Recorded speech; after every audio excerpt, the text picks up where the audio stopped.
Hello there and welcome to this edition of Coach Pius Media Class. Today, I want us to talk about something that is very important, particularly for the young journalists. Now, there is this saying that a journalist is somebody who should know something about everything. As a matter of fact, that's the kind of training that I got as a journalist. When you talk about sciences, a journalist should have an idea. When you talk about arts, a journalist should know something about it.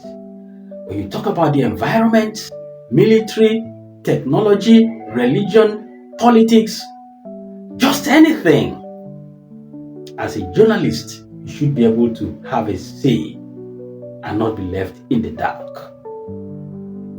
But the recent trend, particularly with our young journalists, leaves so much to worry about. And unfortunately, it's in this generation of journalists that they have everything it takes to be knowledgeable. That phone you are holding, of course, I don't need to tell you, you know the volume of information you have there. There is practically nothing you are looking for information-wise that you cannot find in that phone.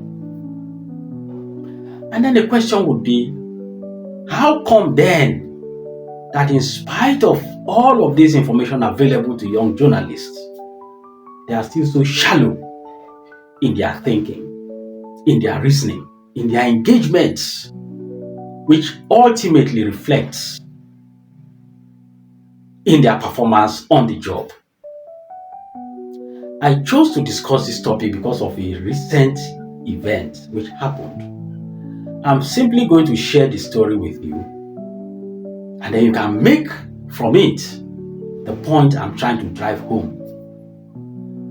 Recently, I got a story from one of our young reporters, and this is not in any way trying to run him down, okay? It's not about him, but I believe that it is from experiences like this that we, who are supposed to be media teachers, actually teach the upcoming ones to pick up a lesson or two from, this kind of experiences.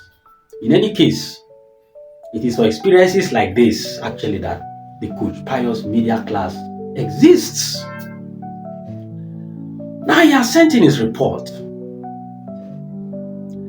When President Muhammadu Buhari died recently, I told him to do a reaction from the region that he covers. And I told him to give me that reaction first thing the next morning. In fact, before I woke up, I already saw the report. A very beautiful report, I must say.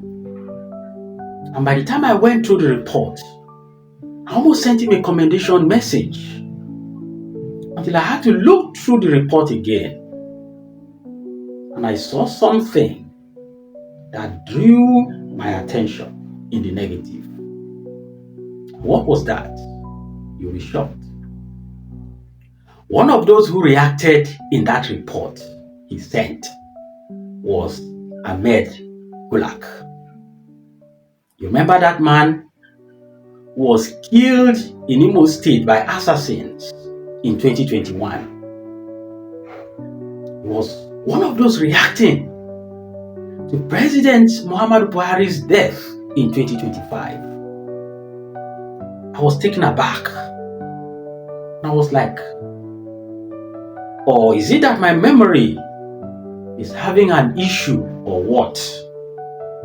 Was the problem with me that I thought that Ahmed Gulak was already dead when he's indeed still alive? Or what really happened? As a matter of fact, I was seriously pissed off. I was seriously pissed off. And the truth is that that act would have earned him an outright sack. But for one reason. which was the fact that it was actually an error of omission rather than commission. I don't know how to put it best. Now, what happened was that while Ahmed Gulak was still alive back in the days, he got the contact of Ahmed Gulak, quote and unquote, via his media aid.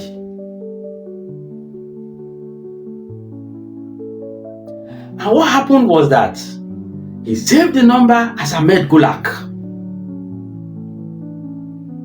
He didn't know, of course, that that number was actually not Ahmed Gulak's number directly. It wasn't Ahmed Gulak's contact directly.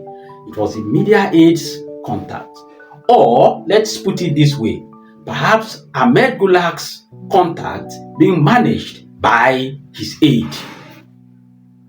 And so when he gave him that contact, he saved it as Ahmed Gulak. No problem. But where was the problem? The problem was that when I asked him to take reactions from high-profile individuals from the north, he sent a message, a WhatsApp message, to Ahmed Gulak. And Ahmed Gulak responded and gave his own reaction on President Buhari's death. And he was so happy that he got a high-profile individual to react to that death. One of those who reacted in the report anyway. And he sent it to me.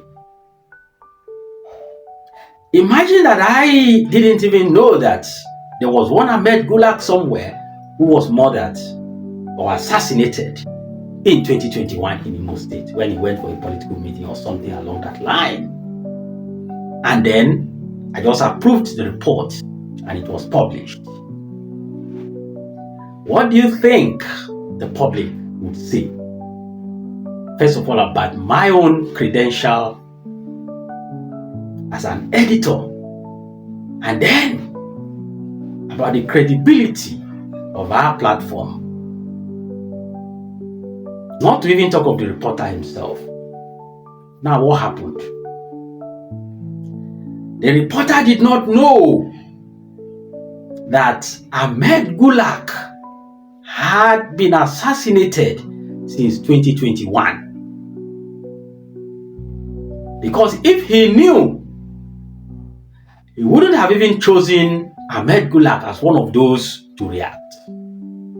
He would have known that if he was sending that message, it wasn't going to be Ahmed Gulak who would be responding to the message. But it is because the reporter didn't follow that story of Ahmed Gulak's passing. So he ignorantly wrote the story and sent it to me. Now, if as journalists we don't follow information, these are the kind of things that happen. And the bottom line here is that along the value chain of our production, from the reporter to the sub-editors to the editor himself, and even to the managing editors, everybody has a responsibility to be knowledgeable. Because if it passes one stage, it shouldn't escape the next stage. And if it does the next one, as gatekeepers, we should be able to know that there is something wrong, there is something faulty about this story. So that's the point. The point is that if you are a journalist, you don't have information, you don't follow events, please don't call yourself a journalist, because you are more or less a time bomb to the society. You will definitely feed the society with wrong information ignorantly.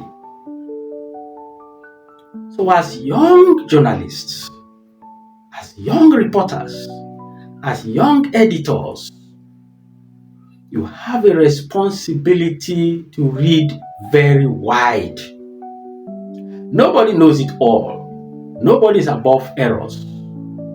Okay? But the point here is that at the minimum, you should be able to know some basic things about your environment, about your surrounding, about your country, about the world. Basic. When I mean basic, those things you need to know, you must know them offhand. And then there is also room for research when you have an assignment to deliver. But you also find out that a lot of times it is what you know that even guides you, even in the course of your research. You can't possibly begin to talk about researching what you don't even know about. So much so that if at the end of the day you get wrong information, you still make do with it and pass the wrong information to the public. Because the internet too, as helpful as it is, it's also full of a lot of misleading information. So as a journalist, I'm more emphatic about the young ones, even though I know that even among the experienced ones too, there are still journalists who don't read, who don't follow events, and all of that. And this is very dangerous for the profession. So for you to be a very good journalist, in the mode of those who have been well celebrated, you must be somebody who is widely read, always reading, always following events at any point in time. Make it a point of duty. Cultivate the habit of reading. Beyond just what you write in your story, beyond just the events you attend, whatever comes your way, read. Because there's no limit to what a journalist should know. That's why I started by telling you that as a journalist, the cardinal rule is that you must know something about everything. Don't say, oh, I'm not a religious person, so I'm not really interested in religion. If you are a journalist, no. Oh, I'm not in politics, I don't cover politics, I'm not interested. No. Oh, I'm not a sports journalist, I cannot do sports and all of that. No. Even if you are a political journalist, you should know something about sports, you should know something about religion, you should know something about culture, about the environment, about science, about technology. That is what makes you a balanced journalist. In any case, in some media houses, there's an occasional change in beats. Today you hear that somebody is on the sport desk, tomorrow he's on entertainment desk, and the day after he's on the political desk, and so on and so forth. So if you don't ground yourself with all this basic information, necessary knowledge about different areas, how would you fit in? Should you be given such responsibilities to prove your level of versatility? So let's learn to be fast, let's learn to read, and let's learn to read very wide as a journalist. Because once again, as a journalist, you must know something about everything. I hope that you have learned one or two things from my class today. Follow Coach Pius Media Class. If you have not done that already, kindly go and subscribe, because we will be highlighting a lot of issues that have to do with the media, wherein you will learn one or two things whenever we come up with episodes like this. Also go to my YouTube page, Coach Pius Media Class. There are different other episodes that I have done that I know will be useful to you. It is not about trying to prove that we know it all. It's about teaching you, particularly the younger ones, how to do these things right for yourself and for the society. Cheers.